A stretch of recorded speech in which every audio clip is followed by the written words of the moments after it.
Hello students, this side Jitesh sir here. So let us start the lecture number 14 of the electrostatics. Right? Okay, आज 14 lecture start करेंगे. So today is a very important lesson we have. Okay, आज के लिए बहुत important lesson है. So what is that? That is we have to do the application of the Gauss theorem. जो मैं already we have already studied that what we in the lecture regular lecture I will teach that. So first application is what? The calculation of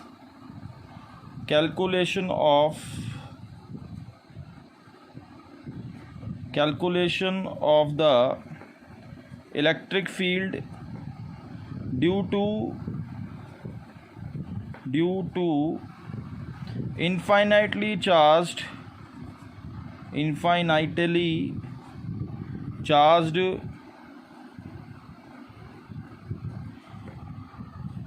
long wire. Right infinitely charge long wire, इसका electric field हमको निकालना है. So how you are going to calculate the electric field of the infinitely charge long wire. Let us see that. इसके लिए wire is in the form of cylinder always. तो सबसे पहले हम क्या करेंगे, will draw a cylindrical wire right like this. It will be, क्योंकि the length is infinity, so what we will do कि यहाँ पे हम एक डॉटेड लाइन करके इसका फाइनल सरफेस बना देते हैं, यहाँ पे भी बना देते हैं. Right okay. सो इस ये पूरा चार्ज है, that means it is charge. Let's say इसके सरफेस पे चार्ज स्प्रेड हो जाएगा इस तरह से. ठीक है, इसके सरफेस पे चार्ज से स्प्रेड हो जाएगा.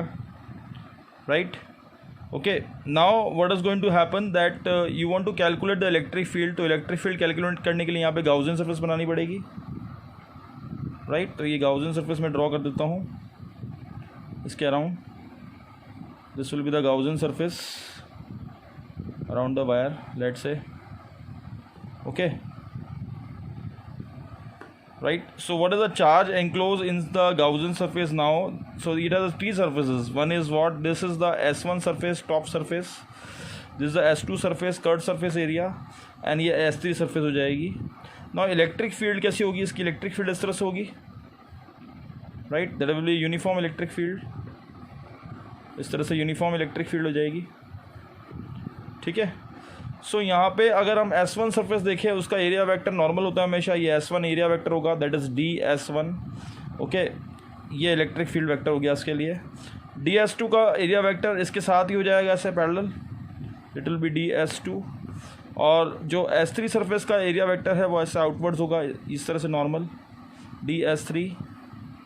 और यहाँ पे this will be what? This will be electric field. So यहाँ पे जो टोटल इलेक्ट्रिक फील्ड होगी, net electric flux sorry, according to Gauss theorem, that will be what? Phi of S1 okay, phi of S2 okay, plus क्या हो जाएगा? Phi of S3 surface. अब phi का formula क्या होता है? ई डॉट ए होता है. तो यहाँ हो जाएगा integration curved surface integration of E dot DS1 okay, plus क्या आ जाएगा? Surface integration of E dot DS2 और प्लस सरफेस इंटीग्रेशन ऑफ क्या आ जाएगा यहाँ पे? E dot DS3. Alright. Now देखो इन दोनों के बीच में जो एंगल है, ये एंगल 90 डिग्री है DS1 और E1 के बीच में. Okay, this theta is what? 90 degree. यहाँ पे S2 और इलेक्ट्रिक फील्ड पैरेलल है, S2 सरफेस की इलेक्ट्रिक फील्ड. तो यहाँ पे थीटा की वैल्यू 0 डिग्री है और यहाँ पे जो थीटा की वैल्यू है दैट इज़ 90 डिग्री. S3 और E यह भी एंगल 90 डिग्री है. राइट. तो cos 90 की वैल्यू जो होती है that is 0. Right, that means E dot DS1 dot product क्या होता है? ई डॉट DS1 क्या हो जाएगा? ई dot DS1 is E DS1 cos 90. Right okay, angle between them. Right, what is that? मैं यहाँ लिख देता हूँ. What is that? E DS1 cos theta, E dot DS1. A dot B क्या होता है? A B cos theta is E dot DS1 क्या होगा? E DS1 cos of 90 degree. दो वेक्टर्स के बीच का एंगल 90 डिग्री है तो 0 हो जाएगा इसका. इसमें एंगल 0 डिग्री है तो यहाँ पे cos 0 जो होता है दैट इज़ 1. इसमें भी वापस 90 डिग्री है तो cos 90 जो होगा इसका भी क्या हो जाएगा? 0 हो जाएगा. तो S3 और S1 की वजह से कोई इलेक्ट्रिक फील्ड नहीं होगी, यहाँ पे कोई इलेक्ट्रिक फ्लक्स नहीं है. तो जो नेट इलेक्ट्रिक फ्लक्स हो जाएगी मेरे पास में finally, that will be equal to surface integration of what? E dot DS2. Right okay, E dot DS2 हो जाएगी. राइट नाउ अब जो एंगल है इन दोनों के बीच में वो 0 डिग्री है, तो मैं इसको ऐसे लिख सकता हूँ E dot surface integration of ds2. Okay, that is the curved surface area of the cylinder. ये ds2 क्या है? Curved surface area of the cylinder. Curved surface area of the cylinder क्या होता है? What is the curved surface area of the cylinder? CSA क्या होता है इसका? 2 पाई r times of h. Okay, यहाँ पे जो हाइट है वो लेंथ ऑफ द वायर की ही बराबर है, तो यहाँ पे क्या हो जाएगा? इंटीग्रेशन करना नहीं है, सीधा डायरेक्टली हम लिख देंगे नेट इलेक्ट्रिक फ्लक्स की वैल्यू क्या आ जाएगी? Okay, that will be equal to what E times of 2 pi r times of L, where L is the length of the conductor and R is the radius of the conductor.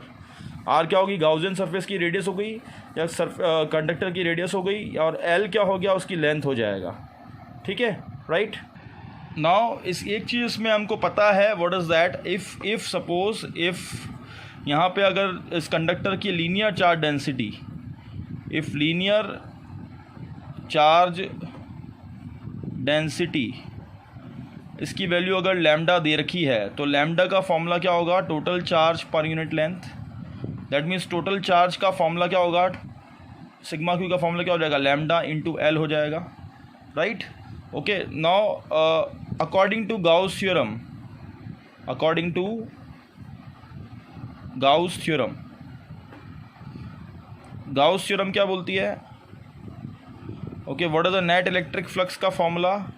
Net electric flux क्या होता है? That is the total charge sigma Q by epsilon 0. ये होता है sigma Q by epsilon 0. अब total flux की value मेरे पास क्या आई? ओके, इस डेरिवेशन से क्या आई? E times of 2 pi R L. अभी निकाला मैंने, E times of 2 pi R L. That will be equal to what? Sigma Q by epsilon 0. Sigma Q की वैल्यू किसके बराबर है? लैम्डा एल लिख देता हूँ यहाँ पे. लैम्डा एल बाय एप्सिलॉन 0 हो जाएगा. दैट मीन्स क्या हो जाएगा? E times of 2 pi R L will be equal to lambda L by epsilon 0. L से एल कैंसिल हो जाएगा. That means net electric flux की वैल्यू जो आ जाएगी फॉर इन्फाइनेटली लॉन्ग वायर, वो कितनी आ जाएगी? Lambda upon 2 pi r times of epsilon 0.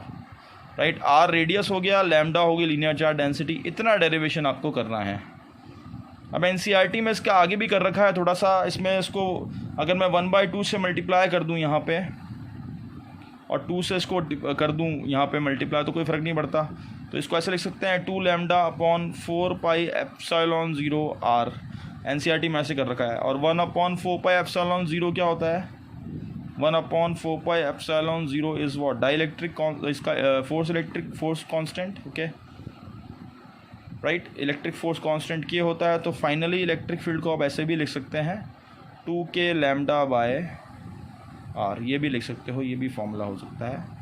तो this two are very very important formulas. बहुत इंपॉर्टेंट है ये पक्का एग्ज़ाम में आ सकता है ये पूरा derivation. Okay, this derivation can be asked in exam, most important derivation.